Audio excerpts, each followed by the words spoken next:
Hello, Raccoon Biscuits viewers. My name is Raccoon Biscuits. Welcome to Raccoon Biscuits, guys. I'm Raccoon Biscuits. Welcome back, guys. I have always loved doing Raccoon Biscuits videos, and honestly, switching it to long form content, I think, has been one of my best things ever. Best things I've ever done.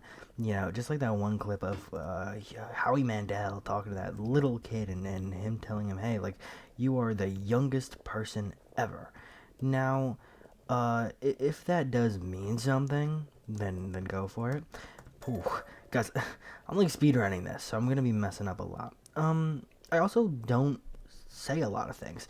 Every time I talk, I very much just say the most randomest things and kind of try and piece it together. And if it's not pieced together, I just sound like a crazy lunatic.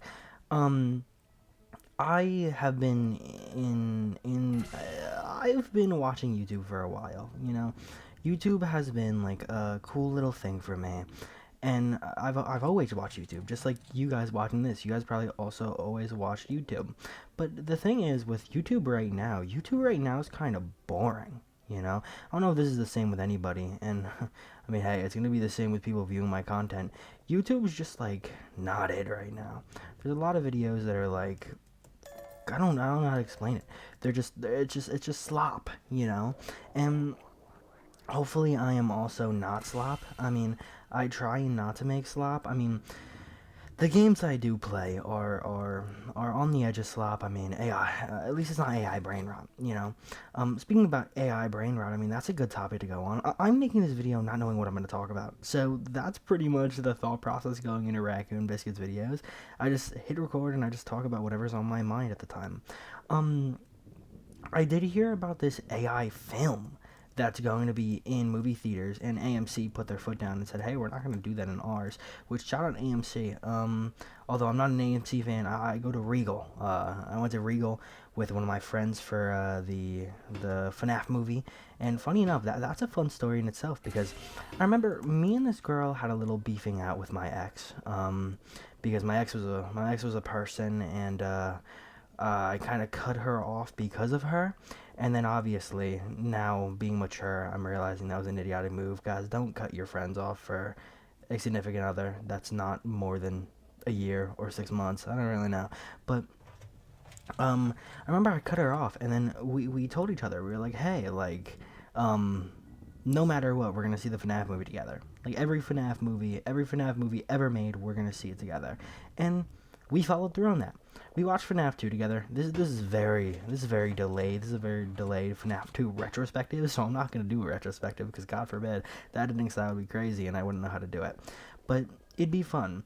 I think a FNAF 2 was, I mean, honestly one of my favorites. It's one of my favorite games. But sorry, it's one of my favorite game series.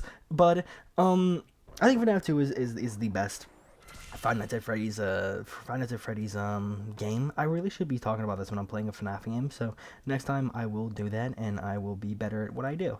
Um, I think FNAF 2 is one of the best games in the franchise.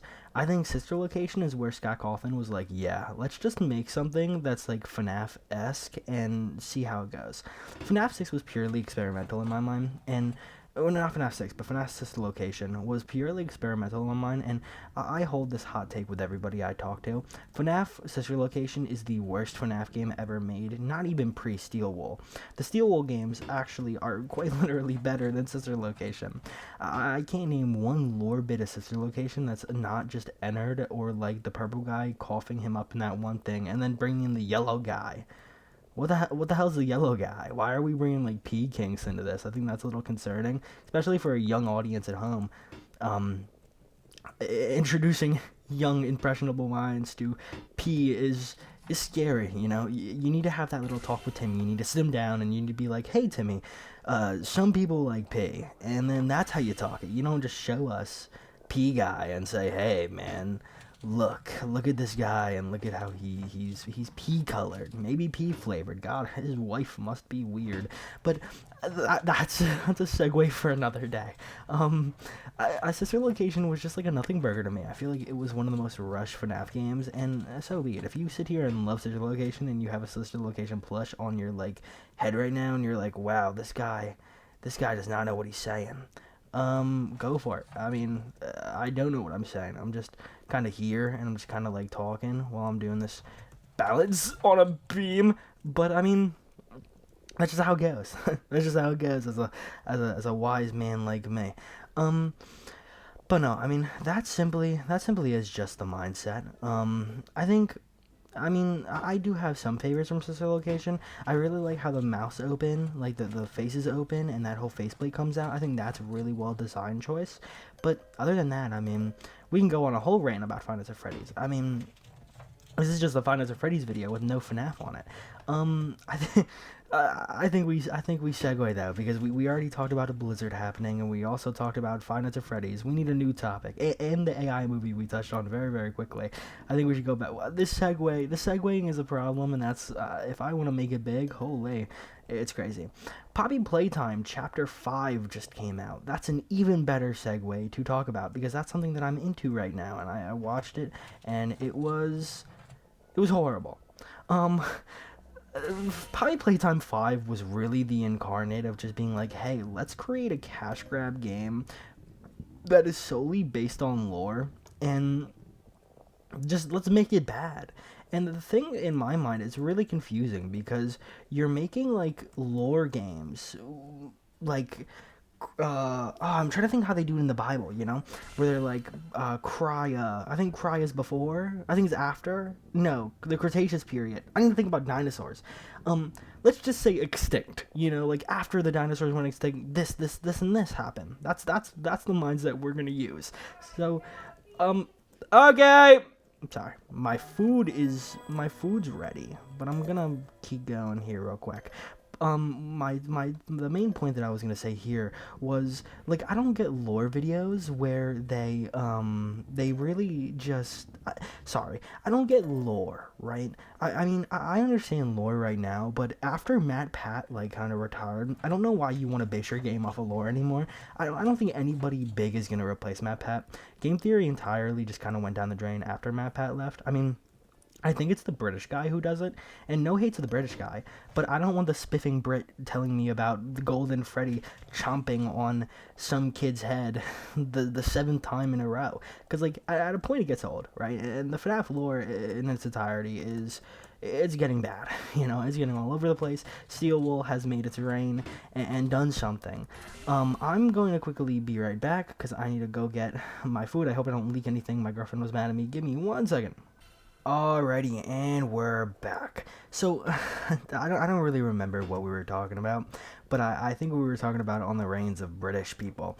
Now, I don't really have a problem with British people. I say that like they're a slur, and I can't say anything about British people.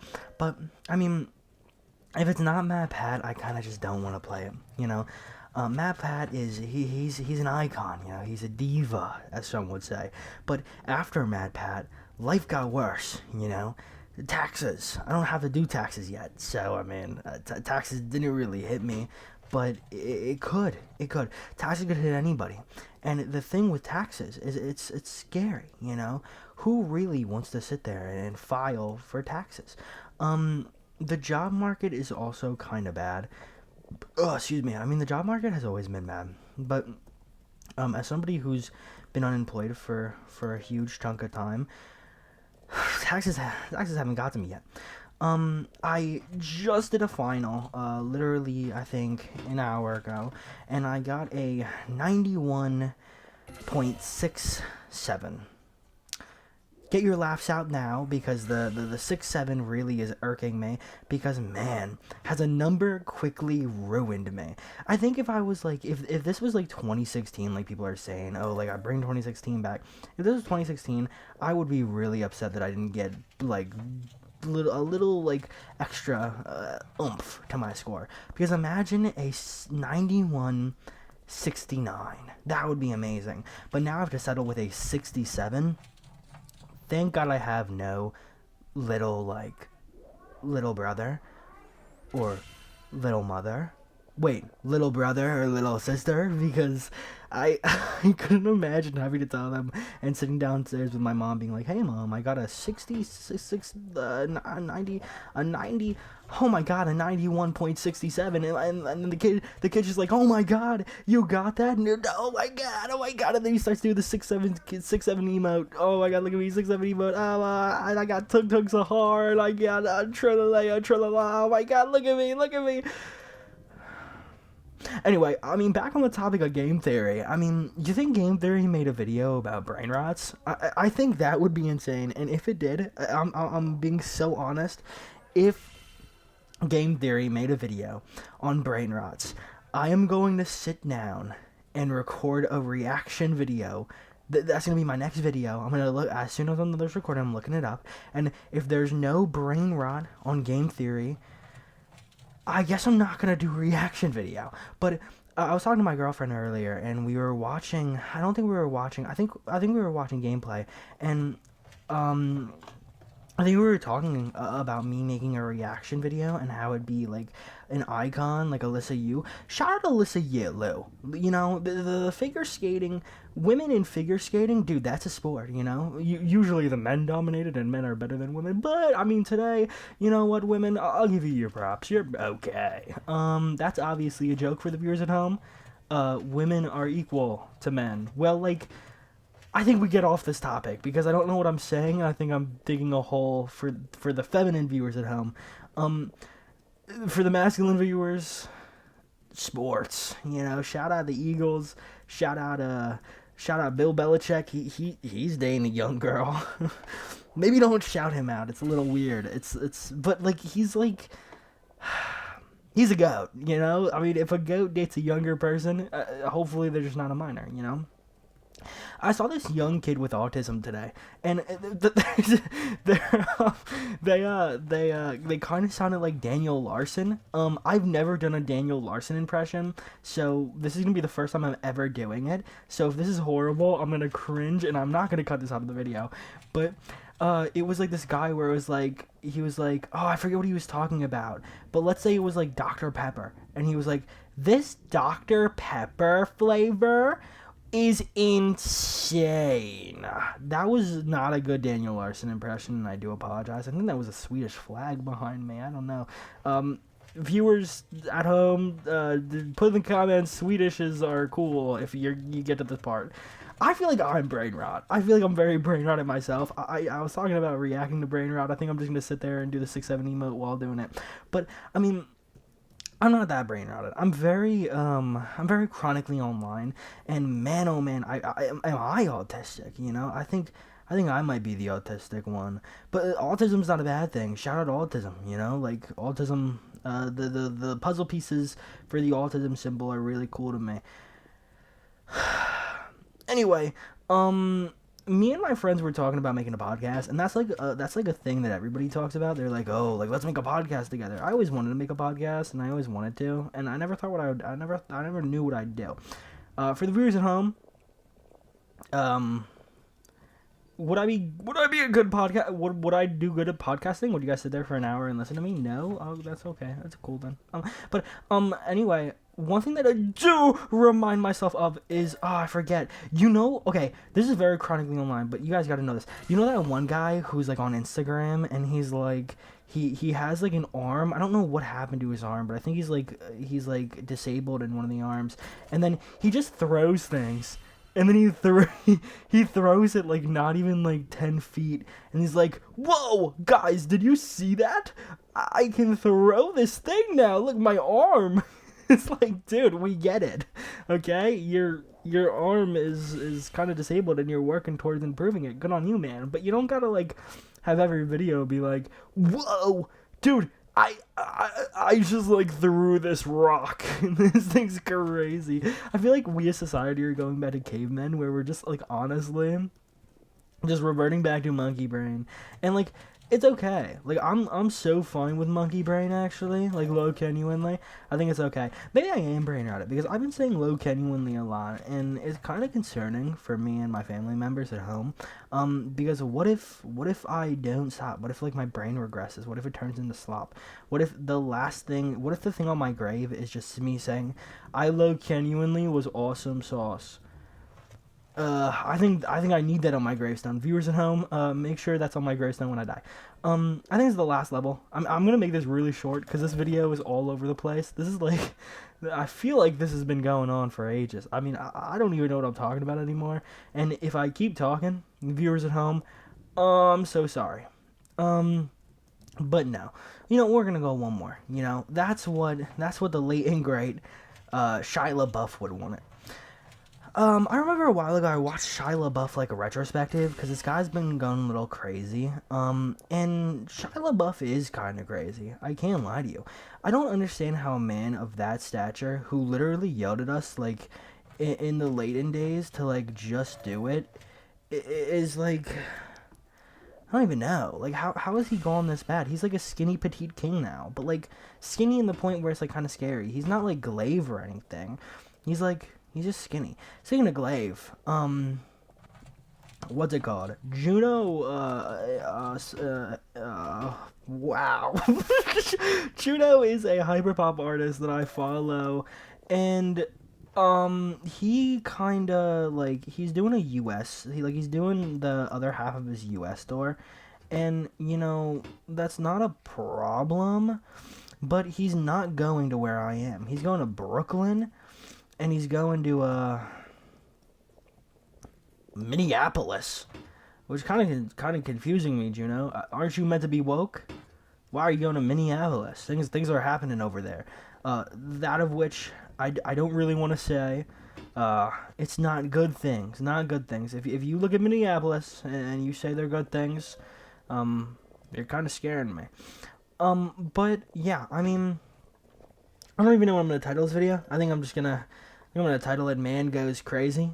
Get the views, be hit with the kids.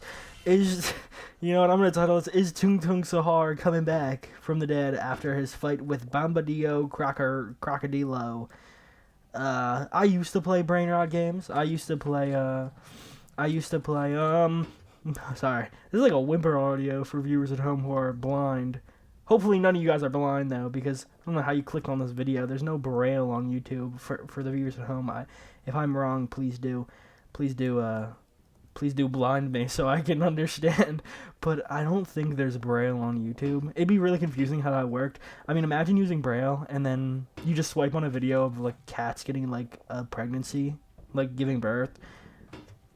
Or, like, you click on YouTube, and it's, like, a retrospective on a horrible event. Or it's, like, one of those, like, could Lamar Jackson out-scramble, like, Nom? It's, like, if I was in that position, and if I was, like, deaf or blind, God forbid I'm Helen Keller, I wouldn't want to live anymore. Like, it's no dig on Helen Keller. Like, she's doing her thing. Not anymore, of course, but she did do her thing. Allegedly she did her thing. I don't know why she wanted to keep living. I don't know why a lot of people want to keep living. Like, if I'm the last one alive in a zombie apocalypse, I don't want to be alive anymore. And that's not on, like, 1-800-LOGIC. Like, that's just being honest. Wow, I just saved that. Can I get a like? Oh, never mind. Unlike the video, dislike it. That was kind of embarrassing. I want to finish this. I want to finish this so hard, and then I talk about, and then I finish the video after talking about God knows what I just talked about. This is a long one. Okay, maybe that's a sign to, like, not play anymore, but I don't know. I think I'm just gonna keep segueing. The main topic at hand was AI. I think. I don't have a main topic, but then we evolved into so many things, and I think for the viewers at home, we should stop before I start talking about Dream SMP. That was gonna be that would be a really good one, because that goes back into the lore aspect of things, where it's like the Dream SMP. Did Game Theory make a video on the Dream SMP? If they did, I'll watch it. I'm just gonna watch everything. I'm gonna watch every game theory video ever made, and that's gonna be it. Cause like imagine game theory just like starts being like funny, you know? And well, MatPat was kind of funny, but he was like nerdy funny. He wasn't like actually funny. But like imagine, imagine is like, can Donkey Kong like find out where I don't think I could say that joke, but just imagine it's like, could Donkey Kong stop a hurricane? I don't know. I was gonna say something way worse about a horrible event, not involving planes, involving uh, well, yeah, involving planes, but not like the planes. The guy who was blamed for them. Could Solid Snake infiltrate Epstein's island? I think that's a video somebody needs to make like a retrospective on, because like that guy is pretty good. Solid Snake is also coming to Rainbow Six Siege. If he can be like a Rainbow Six Siege operator, he could definitely stop Epstein. He could definitely infiltrate the island or the White House. But I'm not saying that I could do that. I'm saying Solid Snake could. That's not my persona or anything. Just so the government, if they watch this, that's not me. This is the last run here. Well, okay, goodbye, guys. I mean, I wanted to end it normally. I didn't really want to do that, so I'm not gonna say goodbye. But I was gonna say, if I die next, if I fall off and don't win, I'm gonna end the video abruptly. And I couldn't say it, so I think it would be really funny, but it would be really only funny to me. So we're gonna go again and see if I die. If I die, I die. So hopefully I don't die, and hopefully we finish this level, so I can keep talking about God knows what. A lot of people think, well, my girlfriend's one person who's, well, goodbye, guys.